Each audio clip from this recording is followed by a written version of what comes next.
Alright, so Seti the First's role and contribution to New Kingdom Egypt. Background. Seti came to the throne in approximately 1291 BC after his father Ramses I, who probably reigned for 2 years, died. He was pharaoh for 10 to 12 years and could claim his father as the former pharaoh and his mother as the queen. Seti was married to Tuya, daughter of commander of the chariotry, Raya. Seti and Tuya produced 3 surviving children, a son, Ramses, a daughter, Tia, and another daughter named Henut Maya. Tia later married an official of high rank, also named Tia, and they were buried in a beautifully decorated tomb at Saqqara. It was only discovered in 1982, and he was close to the tomb of Horemheb, to host the tomb Horemheb had built before he became pharaoh. It is interesting that not all members of the royal family were buried opposite Thebes. Henut Maya later married her brother Ramses II, but little else is known about her. This is a little bit of a map. We'll go back to this map throughout the presentation, but just to show you some of the areas, I guess, within his military campaigns that he visits, conquers, fights in, etc. Background. At birth, Seti's personal name, Seti Merentar, meant he who belongs to Seth, with the epithet of beloved of Ptah. And as we know, Seth is associated with the warrior pharaoh image, so that's all relevant. On ascending to the throne, he added 4 traditional titles: Ment Mare, eternal is the justice of Ra; golden Horus name, renewing appearances, mighty of archers in all lands; 2 goddesses name, repeater of births, strong arms, subduing the 9 bows; and the Horus name, strong bull appearing in the west, causing 2 lands to live. Redford argues that Seti uses the epithets of repeater of births and renewing appearances, links the phenomenon of the rising of the stars of Sirius on the first day of the Egyptian calendar, and that links to the beginning of his reign. This astronomical event occurs only every 1,460 years and may have coincided with the beginning of the reign. Thus, Seti is probably emphasizing that his reign signaled a new era for Egypt, a powerful form of propaganda for a new dynasty. A little bit of a timeline. You might like to pause and have a look at some of the things on there and add them to your notes. Background. Seti was already an adult when his father became pharaoh. He appears to have shared a co-regency with his father for much of Ramses the first 2 years as king. He conducted at least 1 military campaign for his aging father, but we know nothing else of his earlier life. He was also responsible for some building projects. After his father's death, he established Ramses as a god, the image of Ra. This is him wearing the blue war crown, and this is a statue of Queen Tuya, who's the wife of Seti. Military. So Seti's military campaigns. He pursued an active military program following similar strategies in the north from Thutmose III, 130 years previously. Egyptian influence in Syria-Palestine region had not been completely lost during the Amarna period, but did require restoration. It appears that Egypt still held fortresses at Beth Shan, Rehob, and probably Megiddo. Over the previous few decades, the situation in the north had changed, with increasing pressure from the northern power of the Hittites, the collapse of the Mitannians, and the general unrest of the Palestinian cities. That's all stuff you can add to your notes on changing relations. It's difficult to place Seti's campaigns into a clear chronological sequence. The only major source we have of them is a series of reliefs on the entire northern and partial eastern side of the outer walls of the Hypostyle Hall and the Karnak Temple, which are devoted to Amen. The reliefs, some of the most extensive wall reliefs in Egypt, are in 3 registers or rows, but unfortunately most of the top row is missing. To add to the difficulty, the only date provided is year 1, yet not all campaigns could have been completed in 1 year. The battle reliefs fulfill a religious role in that Seti emphasized his close links to Amun, who assures him of victory. In turn, Seti presents Amun with booty and prisoners upon his return, and that's this scene here. So his first campaign. He led his army north into Palestine, leaving from Tharu, the last Egyptian garrison post in the land route north. They travelled 150 k's to the Palestinian border. The desert route was interspersed with a series of fortified wells. The Karnak scenes depict battles among the wells against the Shashu Bedouins. Seti indicated that his army captured the wells and he rebuilt at least one, celebrating a traditional aggressive language. His Majesty marched against them like a fierce-eyed lion, making them carcasses in their valleys, overturned in their own blood.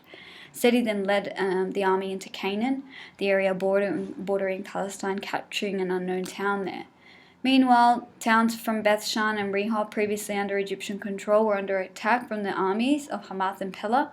The Egyptian army relieved both towns and moved west to the coastline, passed through the towns of Tyre, Othu, and captured a nearby town of Yanoam, a short distance inland from Tyre. As Seti moved north along the coast of Lebanon, there was no evidence of resistance, and he received tribute of cedar for the Amun, because there's a wall scene of him receiving tribute of cedar from the Amun temple. The northernmost point of this campaign is not clear, as well as perhaps illustrated in the missing upper register. Having secured the coast, Seti entered Jordan and punished Pella for its role in attacking Bethshan, set up a victory stela at Tel Esh-Shihab, depicting Seti worshipping Amun and Mut. He then returned in triumph to Egypt, taking living captives, the great chiefs of Retenu. Scene 9 at Karnak shows Seti presenting captives and booty to Amun, who responds in appreciation. "O my beloved son, Lord of the two lands, Menare, I have ensured that you be victorious over every country. Oh, that you should rule over their chiefs." The booty presented to Amun included gold, silver, and lapis lazuli. The route followed by Seti was very similar to the route followed by Thutmose III. He was inspired 130 years before to secure seaports for later supplies and links to Egypt before the invasion of Syria. And this is the stele in the Temple of Ptah. You might like to pause and have a read through that and add some stuff to your notes. This is a scene of Seti fighting the Libyans from Karnak. Also goes for warrior pharaoh dot point. He's wearing the kepresh, no armor, larger than life and larger than the enemy, with his horse and chariot. Seti's second campaign. There is doubt as to the sequence of this campaign. Faulkner places it as the third campaign. Breasted argues that it's Seti next repulsed an attack from the Libyans in the west. It appears that the Libyans had begun to infiltrate and he was distracted in the north by the Libyans. Fertile Western Delta region, and that court records show that Seti spent most of the second year in his reign either in the Delta, Memphis or Heliopolis, obvious basis from which to launch a campaign against the Libyans. This campaign is commemorated in scene 12, 13, 14 and 15 at Karnak, depicting traditional battle scenes, captives and booty of silver, gold, lapis lazuli and malachite being presented to Amun. His third campaign. So only fragments of the Karnak relief show an attack on the northern Asiatic town of Kadesh and the land of Amurru. The names of the Amorite towns, Sumara and Ulazar, on a sphinx from Kurna, show that at least some of Amurru territory was conquered. It's probable that this was the Syrian town of Kadesh, as the rather confused list of captives includes several Syrian towns. He also claimed Naharin, but there's no evidence that he captured territory this far to the northeast. The inscription from the scene 11 is partially copied from a similar stele set up by Amenhotep III and the hymn to victory of Thutmose III. So is it just a copy? Seti is thus emphasizing his link to his so-called ancestors who were successful warrior pharaohs. This is an important campaign, this fourth campaign. It was waged against the Hittites, somewhere north of Kadesh. He didn't name any towns or sites, but he claimed a great slaughter. Scenes 17, 18, 19, and 20 celebrate it.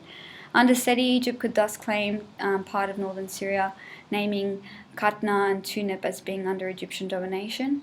A treaty between Seti and the Hittite king Muwatallish may have been made at this time, and it is not clear where the actual demarcation line between the two interests lay. This is the scene of Seti campaigning in Palestine. Once again, the image of the warrior pharaoh with the arrow, with the kepresh, with the chariot, larger than life, and the enemies bowing down in subjugation. His fifth campaign, possibly year 8, campaign waged against the Nubians. A relief in a desert temple north of Edfu, Seti celebrates dominance of the south by being presented with a sword by Amun and smiting a group of Nubians.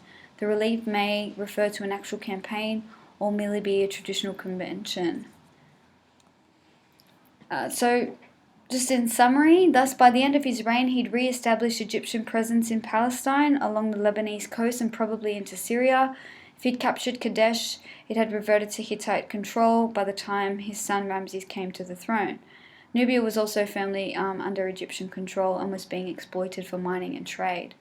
This is an image of the capture of Kadesh under Seti at the Karnak temple, which is then lost when Ramses comes to power.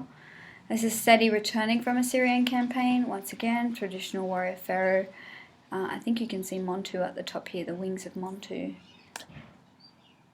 Alright, so Seti's building program. I've made another acronym, AQTALH. AQTL? I don't know. He added to the Amun temple at Karnak. He built a mortuary temple at Kurna, a great tomb in the Valley of the Kings, another temple at Abydos dedicated to Osiris. Local temples in Heliopolis, Elephantine, Wadi Mia, Spios, Artemidos, and Gebel Barkul in Nubia. He also erected some obelisks and huge statues at Heliopolis. Some of his additions and buildings have not been lost through later usurpation.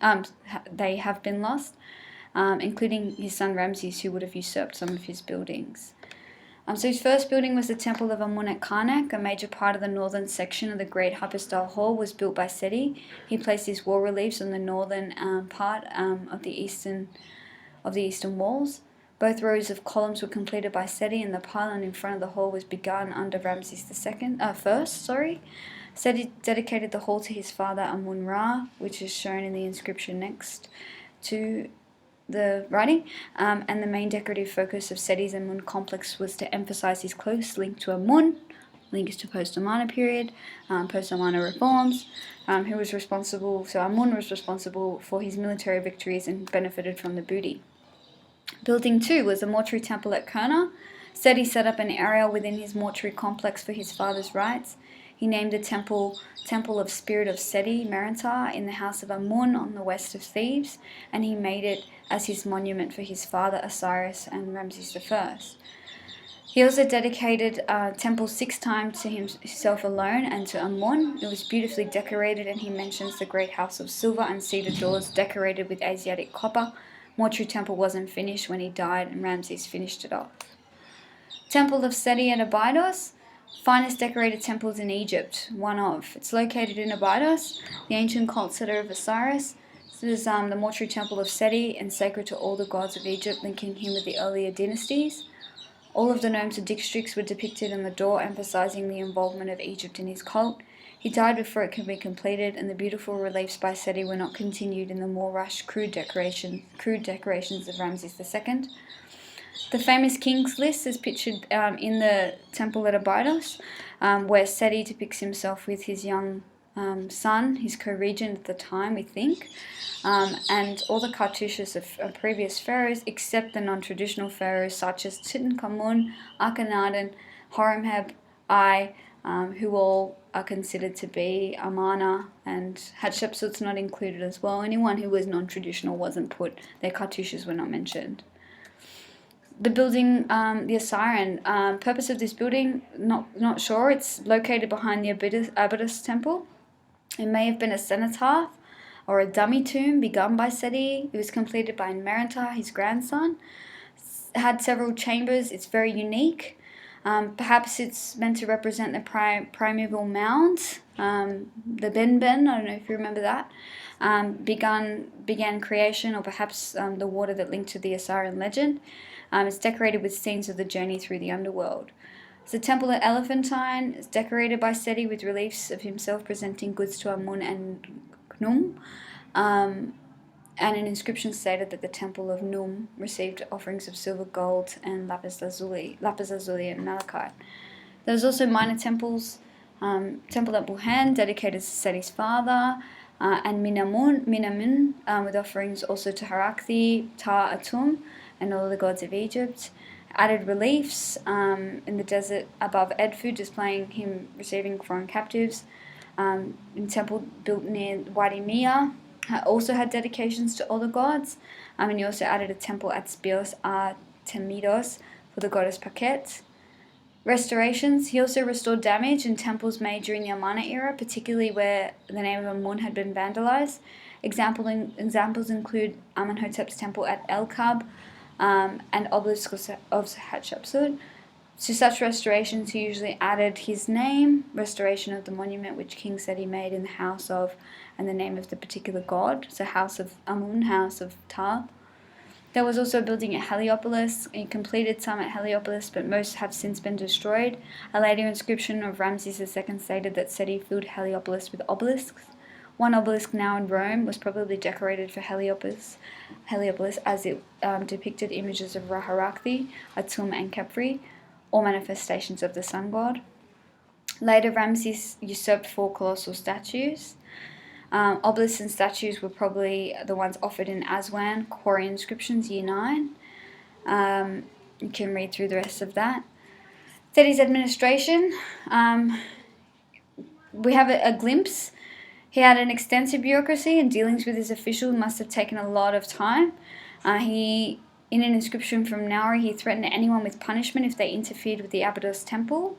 In doing so, he provided an interesting overview of the hierarchy of the bureaucracy, which is just pictured here if you have a read through this text. Memphis continued as the administrative capital. He also had a palace at Qantir on the eastern tributary of the Nile Delta, close to the main route of the Asiatics. Thebes also continued to be an important religious and admin centre. Inscriptions from year 9 cut into rock near Wadi Mia, near Edfu, indicate gold mining at Wadi Mia. Also provide an interesting glimpse at Seti's work. Apparently he went to this isolated place to inspect gold mines there. On the way, he discovered the need to sink a well to relieve thirst of the travellers. He decided to build a temple, small resting post. Inscription implies that the gold mines were supporting mortuary services. So I think you remember us talking about these, the wells that he built. Second inscriptions reminds workers transporting the gold that it was not for their own use, and warns future kings and officials not to interfere with the gold mines, underlining the warning with a curse. Seti obviously took pride in his ability to take care of his subjects in a quarry stele from Gebel El Sicilia in year 6. He recorded the expedition of 1,000 men to quarry sandstone for temple building and recorded their provisions. Have a read through this information here. Relations with the god. As with the 18th dynasty, Seti attributed his military success to Amun-Ra of Thebes.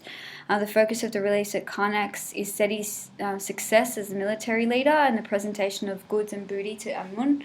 He also made the point of restoring the name of Amun in many temples damaged during the Amarna period. He refers to Amun-Ra as his father in temple inscriptions. Amun is one of the 6 major gods honoured in Seti's temple at Abydos and in the temple of Wadi Mia. Amen is depicted as receiving foreign captives in a temple near Edfu. He honoured and established gods of Egypt. He didn't elevate Amun to a supreme position. In the temple of Abydos, the ancient cult centre of Osiris, Seti equally honoured the traditional gods associated with the Osirian legend, Osiris, Isis, and Horus. He also included Amun-Ra, Ta, Ra-Harakthi, and Gardner points out that each of these gods represents the major city. Amun-Ra of Thebes, Ta of Memphis, and Ra of Heliopolis. He also linked himself closely to all manifestations of the sun god at Heliopolis, mentioning Ra, Atum Khepri, and Ra-Harakthi. He decorated the obelisk now in Rome with the manifestations of the sun god. Also claimed several gods as his father, including Amun-Ra, Ra-Atum, Ra-Harakthi, and Ra-Atum Khepri. Very ancient gods such as Atum, Shu, Tefnut are honoured on doorsteps at Heliopolis. Num received offerings in a temple at Heliopolis, Minamun at Buchan, and Partek at Spios Artemidos. All the gods of Egypt are mentioned at the Buchan temple.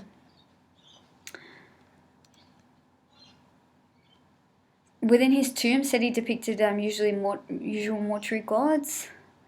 You can read through that list. An usual suspect of his reign was to emphasize his father as a god and to elevate himself as the same level. So self-deification, this action was essential in justifying his family's establishment of the new dynasty. Even though his name suggested the god Seth, the symbol used for it was that of Osiris and not that of the evil Seth. So evaluation of his reign. When Seti became king, his father had only been on the throne for approximately 18 months, as in previous reigns, without a link to a long line of kings. Seti had to strengthen and legitimize his reign, and he did this in a number of ways. He immediately set out military campaigns and established Egyptian influence in Palestine and parts of Syria. On his return, he presented himself as a successful warrior pharaoh and provided booty to the Amun temple. He linked himself to previous pharaohs by inscribing the king's list at Abydos, which we saw before. He also perhaps attempted to emulate the military success in the north of Thutmose III 100 years ago by copying parts of the military inscriptions as well as his strategies and former kings of Amenhotep III and Thutmose III.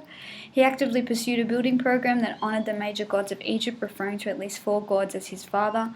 He emphasized that his father Ramses I was a god and elevated himself to equal status with the gods in his major temples. He used the pronoun bringer of the renewal to emphasize that his reign was the new beginning for Egypt.